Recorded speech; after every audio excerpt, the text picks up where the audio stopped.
की शुरुआत समुद्र में तेज रफ्तार से दौड़ती हुई स्पीड बोट से होती है। इन बोट में कुछ खूंखार आतंकवादी कई अमेरिकी नागरिकों को बंधक बनाकर अपनी सीक्रेट लोकेशन की तरफ ले जा रहे होते हैं, लेकिन उन्हें बिल्कुल भी अंदाजा नहीं होता कि अमेरिका के सबसे खतरनाक स्नाइपर पहले से ही उन्हें अपने स्कोप में कैद कर चुके हैं। इस पूरे मिशन का सिर्फ एक ही मकसद होता है, हर बंधक को जिंदा बाहर निकालना। इसी वजह से 3 अलग अलग दिशाओं में स्नाइपर अपनी अपनी पोजीशन लेकर बैठे होते हैं, जबकि दूसरी तरफ इनका कमांडर कंट्रोल रूम से हर एक मूवमेंट को लाइव मॉनिटर कर रहा होता है। कुछ ही देर बाद आतंकवादी किनारे पर पहुंचते हैं। वे सभी बंधकों को घसीटते हुए बाहर लाते हैं और जमीन पर लाइन से बैठा देते हैं। तभी उनका लीडर कैमरे के सामने खड़ा होकर अमेरिका के खिलाफ जहर उगलना शुरू कर देता है। यह देखते ही स्नाइपर टीम का कप्तान फाइनल शूट का आदेश देता है और उसी समय कमांडर सेंटर से भी ग्रीन सिग्नल मिल जाता है। लेकिन जैसे ही स्नाइपर ट्रिगर दबाने वाला होता है, तभी आतंकवादी एक मासूम बच्चे के हाथ में हथियार थमा देता है और उसे बंधकों को मारने का आदेश देता है। यह नजारा देखकर सभी स्नाइपर कुछ पल के लिए सन्न रह जाते हैं, क्योंकि अगर मिशन को सफल बनाना है तो उन्हें उस मासूम बच्चे पर भी गोली चलानी पड़ेगी। हालात एक एक सेकंड में और खतरनाक होते जा रहे थे। कप्तान तुरंत रैम्पेज को बच्चे पर निशाना लगाने का आदेश देता है, क्योंकि जरा भी देरी पूरे मिशन को बर्बाद कर सकती है। लेकिन रैम्पेज उस मासूम बच्चे पर गोली नहीं चलाता, उसकी उंगली ट्रिगर पर होते हुए भी रुक जाती है। आखिरकार टीम का दूसरा स्नाइपर फायर करता है, लेकिन दूरी ज्यादा होने की वजह से उसका निशाना चूक जाता है। गोली चलते ही पूरे इलाके में अफरा तफरी मच जाती है। सभी आतंकवादी अपनी अपनी जान बचाने के लिए इधर उधर भागने लगते हैं, जबकि तीनों दिशाओं में बैठे स्नाइपर एक एक करके उन्हें ढेर करना शुरू कर देते हैं। फिर भी कुछ आतंकवादी भाग निकलने में कामयाब हो जाते हैं। इसी बीच आसमान में 2 मिलिट्री हेलीकॉप्टर मौके पर पहुंच जाते हैं और आतंकवादियों पर ताबड़तोड़ गोलियां बरसाना शुरू कर देते हैं। कुछ ही मिनटों में ज्यादातर आतंकवादी वहीं मारे जाते हैं और आखिरकार यह खतरनाक रिव्यू मिशन सफल हो जाता है। मिशन खत्म होने के बाद कप्तान रैम्पेज को अलग से जाकर सख्त लहजे में कहता है, आज तुमने मेरे आदेश का अवहेलना की है। ऐसी गलती दोबारा हुई तो मुझे तुम्हें स्नाइपर टीम से हमेशा के लिए बाहर कर देना पड़ेगा। उधर मिशन की सफलता का जश्न मनाने के लिए पूरी स्नाइपर टीम एक कैफे में पहुंचती है, लेकिन जहां बाकी सब खुशी मना रहे होते हैं, वहीं रैम्पेज अकेला और उदास बैठा रहता है। अभी उसकी नजर एक बेहद खूबसूरत लड़की पर पड़ती है। वो उसके पीछे पीछे चलता है और लड़की एक शांत सुनसान जगह पर जाके रुक जाती है। रैम्पेज उससे बातचीत शुरू करता है और दोनों के बीच हल्की फुल्की फ्लर्टिंग होने लगती है, लेकिन उन्हें बिल्कुल भी पता नहीं था कि दूर एक बिल्डिंग की छत पर एक अज्ञात स्नाइपर पहले से ही अपनी पोजीशन लेकर रैम्पेज को निशाना बनाए बैठा है। वो ट्रिगर दबाने ही वाला था कि तभी पीछे से मेजर बैडवेल्स अचानक पहुंचता है और एक ही गोली में उस स्नाइपर का काम तमाम कर देता है। इसके तुरंत बाद बैडवेल रैम्पेज को फोन करके एक जगह पर मिलने के लिए बुलाता है। जब दोनों आमने सामने मिलते हैं तो रैम्पेज हैरानी से पूछता है, सर आप यहाँ क्या कर रहे हैं? बैडवेल्स उसकी आंखों में देखते हुए कहता, अगर मैं सही समय पर नहीं पहुँचता तो तुम इस वक्त जिंदा नहीं बचते। बैडवेल रैम्पेज की तरफ गंभीर नजरों से देखते हुए कहता है, सीरिया के कुछ सबसे खतरनाक आतंकवादी ने उन्हें जिंदा या मुर्दा पकड़ने के लिए $10 लाख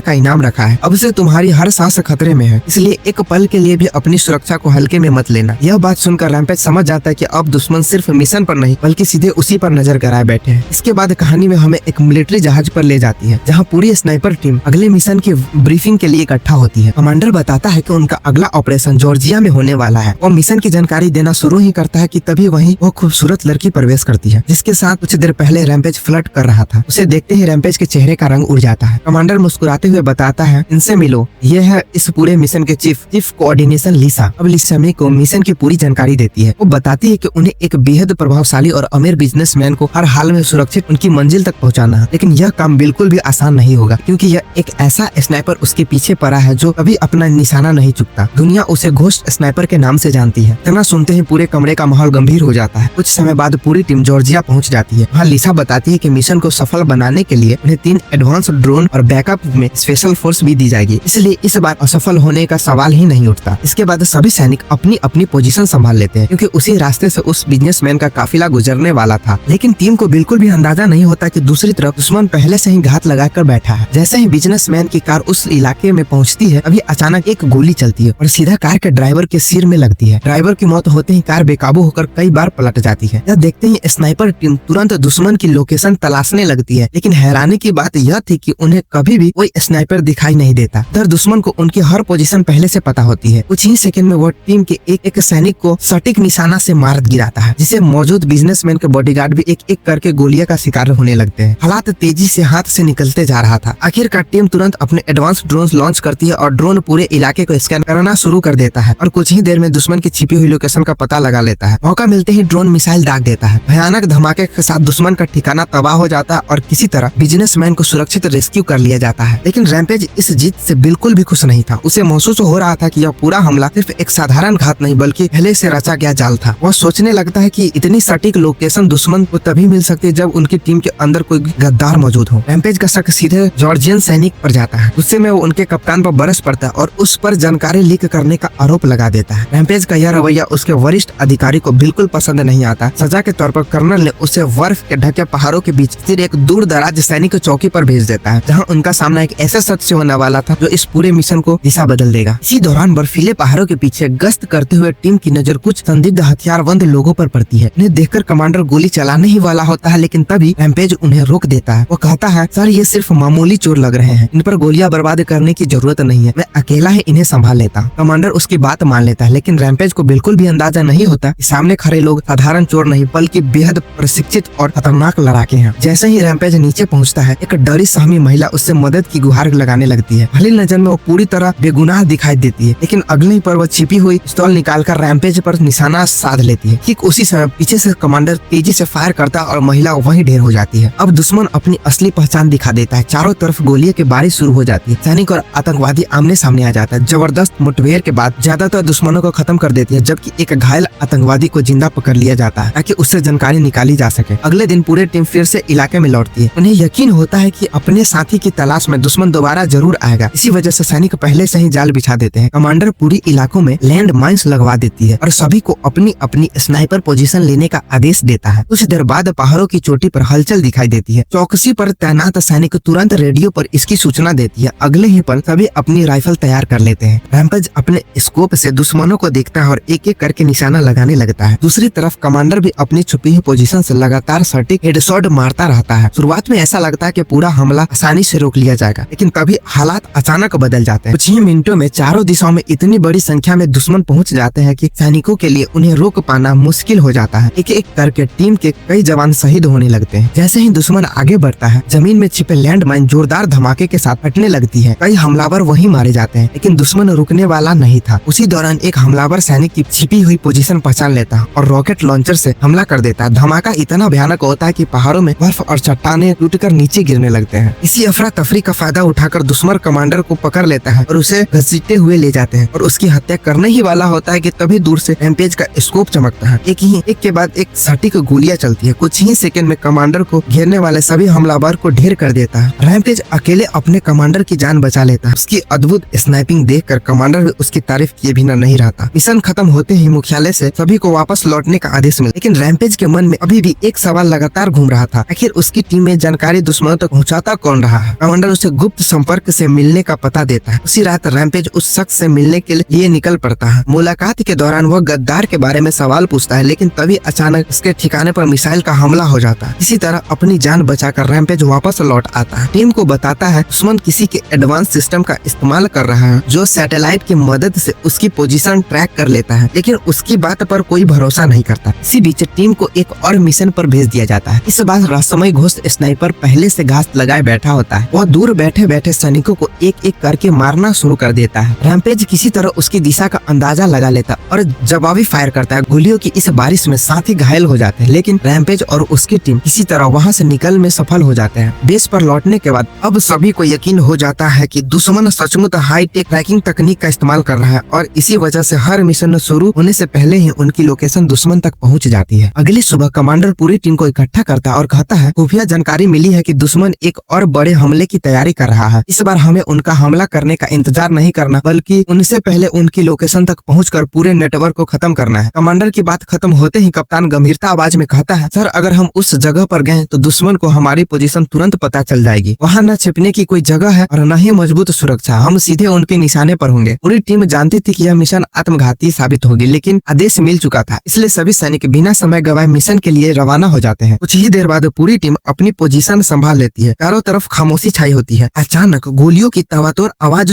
पूरे इलाकों में गूंज उठती है। दुश्मन चारों तरफ से हमला बोल देता है। मशीन गनों की बारिश, धमाकों के गूंज और उड़ती धूल के बीच पूरा इलाका युद्ध के मैदान में बदल जाता है। हालात बिगड़ते देख लीसा तुरंत हेडक्वार्टर से संपर्क करती है और बैकअप की मांग करती है। कुछ ही मिनटों में मरीन सैनिक मौके पर पहुंच जाते हैं और दुश्मनों पर जवाबी हमला शुरू कर देते हैं। इधर रैम्पेज अपने स्कोप से पूरे इलाकों को ध्यान से देख रहा होता है। तभी उसकी नजर हमलावरों पर पड़ती है जो रॉकेट लॉन्च तैयार कर रहे होते हैं। रैम्पेज बिना एक पल गवाए ट्रिगर दबाता है और एक ही सटीक गोली में दोनों हमलावर ढेर हो जाते हैं। उसी दौरान टीम दुश्मन का इंटरनेट कनेक्शन सिस्टम पूरी तरह नष्ट कर देता है ताकि वे सैटेलाइट्स के जरिए उनकी लोकेशन ट्रैक न कर सके। लेकिन हैरानी की बात यह थी कि कम्युनिकेशन टूटने के बाद भी रहस्यमय घोस्ट स्नाइपर एक एक करके सैनिकों को ढेर कर रहा था। जब रैम्पेज समझ जाता है कि असली खतरा अभी भी जिंदा है, वो पूरे धैर्य के साथ अपने स्कोप के हर छोटी हरकत पर नजर रखता है। अचानक उसे दूर झाड़ियों के बीच हल्की सी हलचल दिखाई देती है। उसे एहसास होता है कि यही रहस्यमय स्नाइपर है जिसने अब तक पूरी टीम की नींद उड़ा रखी है। रैम्पेज तुरंत निशाना साधता है और एक गोली चलती है और सीधे दुश्मन के सिर में जाकर लगती है। एक ही पल में खेल खत्म हो जाता है। अपने सबसे खतरनाक शूटर को मरता देख जान बचाकर भागने लगते हैं। आखिरकार यह जानलेवा मिशन भी सफल हो जाता है। बेस पर लौटने के बाद कप्तान पूरी टीम के सामने रैम्पेज को शाबाशी देता है। आज तुमने साबित कर दिया असली स्नाइपर निशाना ही नहीं लगाता बल्कि पूरी मिशन की किस्मत बदल देता। और यही खत्म होती है स्नाइपर घोस्ट की रोमांचक कहानी। वीडियो अच्छा लगा हो तो चैनल को सब्सक्राइब कीजिएगा और वीडियो को लाइक जरूर कीजिएगा।